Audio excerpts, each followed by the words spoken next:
Much, Mr. Chairman, and thanks to you and the ranking member for holding this hearing, and to all of our witnesses, thank you for sharing your expertise with us and for being here today. I want to start with a question to Ms. Stiefel. Cryptocurrency can be used for illicit purposes, including in cyber attacks, such as when most of the $2.3 million stolen from the town of Peterborough, New Hampshire, was quickly converted to cryptocurrency to make it unrecoverable. Last September, I wrote letters to several agencies, including the Department of Justice, the IRS, and the Financial Crimes Enforcement Network, or FinCEN, asking what actions the federal government can take to help reduce the illicit use of cryptocurrencies. In the IRS's response to my letter, the agency made several suggestions, including increasing know your customer requirements and strengthening suspicious activity reporting compliance for businesses connected to cryptocurrency markets. So, Ms. Stiefel, could you discuss why these are important and how you would strengthen these requirements to help combat illicit uses of cryptocurrency? Thank you, Senator. The utility of KYC requirements, suspicious activity reports, and other mechanisms through which the government can receive information about ransomware attacks and particularly payments associated with them is essential to, as we talked about, following the money and facilitating not only industry but also the government in getting an adequate picture of what is happening with these payments, the affiliates and the actors who are continuing to launch these types of incidents. Unfortunately, though, as we've also talked about today, there is inadequate and inconsistent compliance with these requirements, particularly when you leave the United States jurisdiction.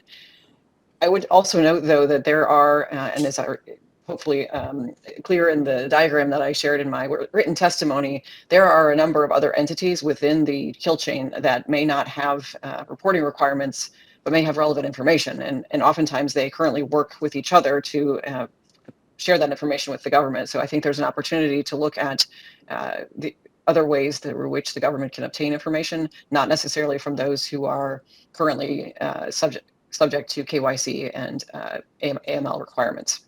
Well, thank you, and we will follow up with you on your diagram and information as well. To both Ms. Coven and Ms. Stiefel, in your written testimony, both of you commented that sanctions can be effective in preventing criminals from receiving or laundering ransomware payments. Do you believe that the federal government should be more aggressively sanction ransomware groups and entities that help launder ransom payments? And what are the barriers to implementing more aggressive sanctions? And we'll start with you, Ms. Coven. Thank you for your question, Senator.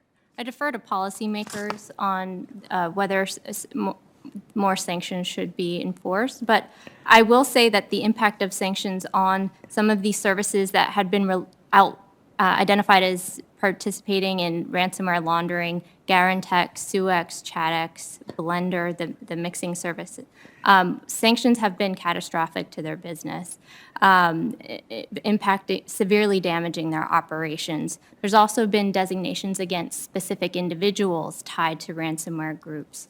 I think we've also seen that sanctions have impacted ransomware groups' ability to receive payments from certain victims once they're designated, because they can use blockchain forensics to actually identify ransomware groups rebranding, trying to obfuscate their connection to sanctioned entities. So we do provide tools and services for transaction monitoring to identify if a payment is made to a sanctioned jurisdiction or potentially sanctioned entity. And I think further implementation of those can also help prevent or identify any kind of sanctions violations. Thank you. Ms. Stiefel? Thank you, Senator. In the task force's report that we published last year, we noted that, and as has been also discussed in the hearing today, the need for an all-tools approach to combating ransomware. And as Ms. Coven has mentioned, and we've also seen recent reports from members of the administration, it appears that sanctions have been effective in reducing the ability for ransomware actors to cash out their proceeds. So that suggests that they have been an effective tool. And with respect to your question about what barriers exist to the use of sanctions in this kind of all tools approach, I would point to the concern around the degree of information that is reported about ransomware activity.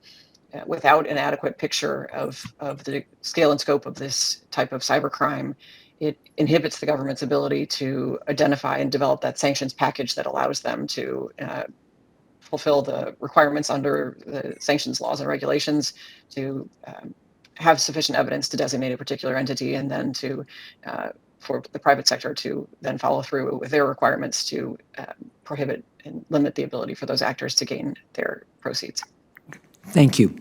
Mr. Siegel, in your written testimony, you indicated that some ransomware victims do not want law enforcement to try to recover their ransomware payment because they're worried that the criminals won't honor the commitments made in return for the ransom payment. This obviously presents a potential problem because those payments make ransomware profitable and help facilitate future cyber attacks. There are also likely other victims who do not want to involve law enforcement at all. In your experience working with ransomware victims, what percentage of victims do not want to recover their payments, even if they're given a viable option? What percentage of victims don't want to involve law enforcement at all? And what do you think we could do to alleviate their worries?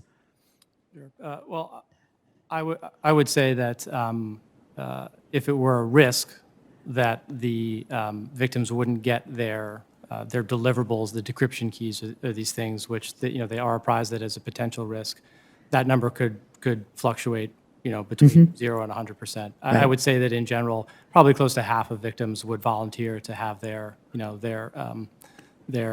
money seized or reclaimed because they're not as concerned about possible recrimination from the threat actors. As it relates to non-reporting, in the absence of requirements, I would say that the minority of victims of ransomware would even bother because it's a hassle to them and they want to get on with their life. One of the most challenging aspects that we cited in our discussions with the staff ahead of this were the ability for law enforcement to proactively reapproach victims to collect evidence in the proper format so that it can be submitted as evidence to secure indictments. Right. This process can take months, sometimes years. And when reapproached, the percentage of those victims that voluntarily participate is very, very low.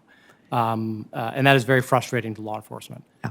And so I think that we now have through this rulemaking and through mandatory reporting, the door is now open to try and not only collect more accurate information through the reporting, but create mechanisms whereby law enforcement can reapproach victims of attacks and secure the evidence necessary to achieve these indictments.